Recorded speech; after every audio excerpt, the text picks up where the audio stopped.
કેમ છો? તો ભાઈ ફાઇનલી અમે પહોંચી ગયા છે અત્યારે પીપળી રામાવીરનું મંદિર. ત્યાં અમે સવારે 4 વાગે પહોંચી ગયા હતા. પીપળીમાં અમે આશ્રમમાં ઉતારો કર્યો, ત્યાં સ્નાનગૃહમાં અમે બધા સ્નાન કરીને હવે દર્શન માટે આવ્યા હતા. અને પીપળી રામનું મંદિરના તમે ન આવ્યા હોય તો દર્શન કરી લેજો. અને ભાઈ કોમેન્ટમાં જય રામાપીર લખતા રહેજો. અમારી સાથે ભાઈ સાગરભાઈ આવી ગયા છે, ગટાભાઈ આવી ગયા છે. ભાઈ બસમાં ફૂલ જમાવટ અને મોજ કરતા આવીએ છીએ. ને હવે અમારે જવાનું છે કબરાવ તરફ.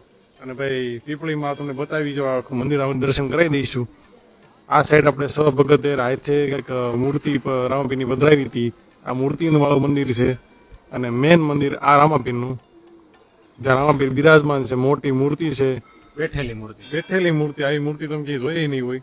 હવે આપણે જવાનું છે કબરાવ. તો કબરાવનું નેક્સ્ટ રૂટ જોવા માટે વિડીયોમાં એન્ડ સુધી બન્યા રહેજો. આપણે વિડીયો પણ મૂકીશું, અપલોડ કરતા રહીશું. અને ભાઈ ચેનલમાં બન્યા રહેજો. બાકી કેવો લાગ્યો તમને બસનો રૂટ? એક નંબર. આમ તો ભાઈ ફૂલ મોજ છે. અને ભાઈ અમે ટૂરમાં નીકળ્યા છીએ. 2 દિવસનો મારો ટૂર છે. બધા સ્થળ તમને બતાવીશું. તો વિડીયોના એન્ડ સુધી બન્યા રહેવાનું. અને ફોલો ન કર્યો તો કરતા રહેજો.